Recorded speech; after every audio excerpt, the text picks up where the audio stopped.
मी तुमच्याशी गप्पा मारणार आहे आणि कॉम्रेड जयसिंग बरोबर मी जे घालवलेले काही जे क्षण आहेत त्यांच्या ज्या काही आठवणी आहेत आणि त्यांनी जे काय मला घडवलं त्या काही गोष्टी तुमच्यापर्यंत फक्त मी शेअर करणार आहे. मला आठवतं 81 मध्ये मी नुकताच चळवळीत आलो. मी खरं आता जीवनमार्ग मुंबईतून निघतो आणि मी काही दिवस मुंबईत आणि काही दिवस नाशिकमध्ये असं जरी राहत असलो तरी मी मूळचा मात्र धुळ्याचा. हे धुळे शहरातला मी मुख्य रहिवासी आणि 81 मध्ये जे काय मला शोधून काढलं ते शोधून काढण्यामध्ये प्रकाश सामंत आणि जयसिंग माळी आणि अर्थात कुमार चिराकर. कारण कुमार चिराकर या सगळ्यांचे सेनापती होते. त्यांचा सगळ्यात मोठा रोल आहे. तुम्हाला मला सांगायला म्हणजे आनंद होईल आणि अभिमानाने मी सांगेन की ज्या माणसांच्या खांद्यावर डोकं ठेवून आपण आपली दुःख व्यक्त करू शकतो ती दोन माणसं जी माझ्या आयुष्यामध्ये घडून गेली. हयात असलेली अनेक आहेत, त्यांची मी काही नावं इथे घेणार नाही, पण त्याच्यामध्ये एक नाव प्रकाश सामंत आणि दुसरं नाव जयसिंग माळी. मी 81 मध्ये चळवळीत आलो.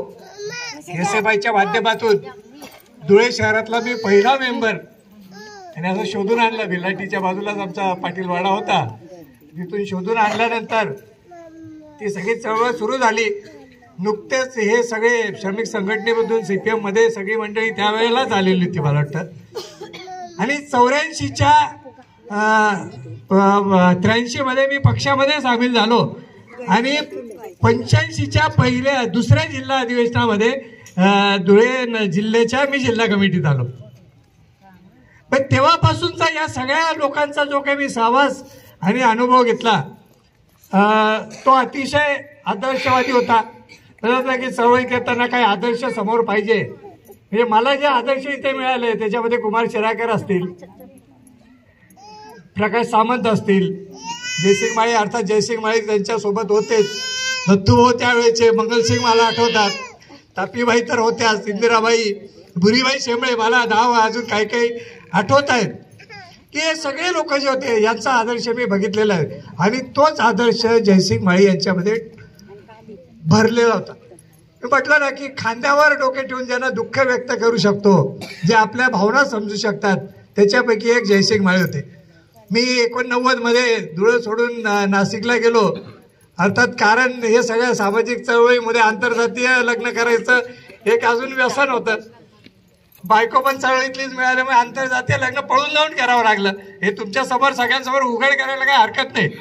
पण त्यावेळेला नाशिकला येऊन पहिला भेटणारा जर कोणी माणूस असेल तो जयसिंग माळी आणि तापीबाई होती. मी डॉक्टर कराडांच्या घरात राहत होतो आणि तेव्हा लपून बसलेलं असताना पहिल्यांदा येऊन भेटणारी ही दोन माणसं होती. ही माझी जयसिंगची आणि माझी मैत्री. वयाचं थोडंफार अंतर होतं. त्याच्यानंतर दुसरा महत्त्वाचा प्रसंग तुम्हाला मला सांगायला या ठिकाणी म्हणजे आवडेल म्हणण्यापेक्षा मी तुम्हाला तो सांगितलाच पाहिजे. 1.25 वर्षापूर्वी माझी मुलगी गेली आणि त्यावेळेला कॉम्रेड जयसिंग माळी संपूर्ण धुळे जिल्ह्याची टीम घेऊन एक 25 लोकांची 2 गाड्या घेऊन माझ्या घरी मला भेटायला आले. हे जे या लोकांचा मी आदर्श बघितलेला आहे आणि तो आदर्श जपत जपत विजय पाटील आज जीवन मार्गाच्या कार्यकारी संपादकापर्यंत येऊन पोचला हे मी बघितलंय. इथे जे काही अनुभव सांगितले की शेल्टीचा हत्याकांड असेल किंवा या भागातल्या सगळ्या चळवळी असेल, या सगळ्या चळवळी मी जवळून बघितल्या आहेत. आपलं वारुभाऊ त्या मोयदा रोडच्या त्या श्रमिक संघटनेच्या कार्यालयात नेहमी भेटायचे आणि तोच विचार त्यावेळेचा. कधीतरी कानेरे बंधू भेटायचे, कधीतरी रंजनाताई भेटायच्या, कधीतरी गेलॉमेट. मी येताना बघितलं की गेलॉमेट एकदा असंच इथून तिथपर्यंत धुळ्यापर्यंत सहज प्रवास. मग तो मोलगीचा मुक्काम असेल, बोर्डला इथे जयसिंग भाऊच्या बाजूला एका खाटेवर केलेला मुक्काम असेल, या सगळ्या चळवळी पाहिलेल्या आहेत आणि त्या चळवळीच्या अनुभवावर आजपर्यंतची ही जी काही सगळी चळवळ आहे ती सगळी चळवळ उभी आहे. पण या चळवळीमध्ये मी 2 वैशिष्ट्य बघितले.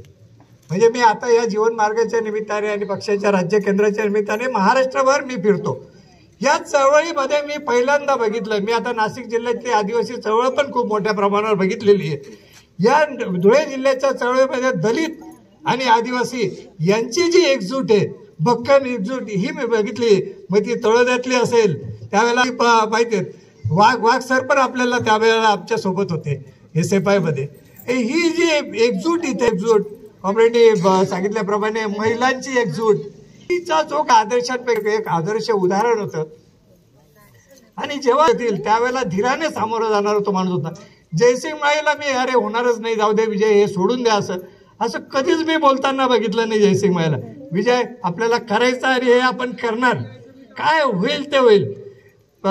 शेवटी जेव्हा त्रास सुरू झाला सातत्याने जयसिंग भाऊ ऑपरेशन करून टाकावं एकदा तरी मी तुमच्यावर थांबेल नाही रे गोष्टीची भीती सोडली तर जयसिंग माळीला कुठलीही भीती नव्हती. अर्थात अनेक कारण होत नंतरचं काय दुःख असतं आणि अनुभव वेळेचं जयसिंग माळी त्या ऍडमिट असताना जेवायला बघितलेलं आहे भाऊ खरंच असहाय झाला तरी पण त्याच्यातून एवढा हृदयाचा आजार असून पण एवढी वर्ष काढणं गेला असतं.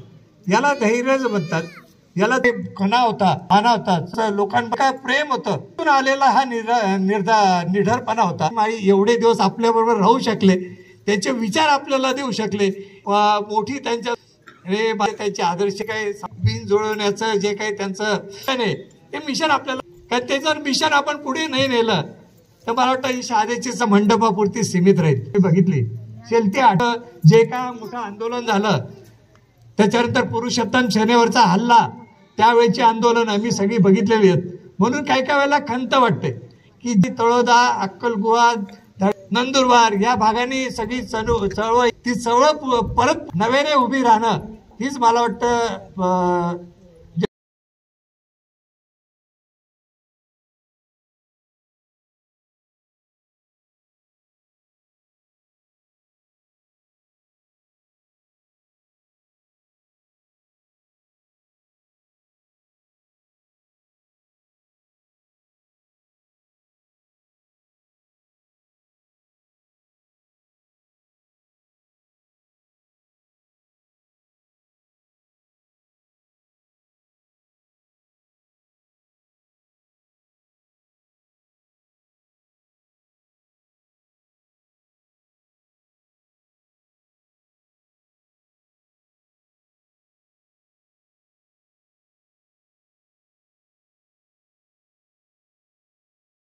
जनशक्ती यूट्यूब चॅनेलला सबस्क्राईब करून बेल आयकॉनवर क्लिक करायला विसरू नका.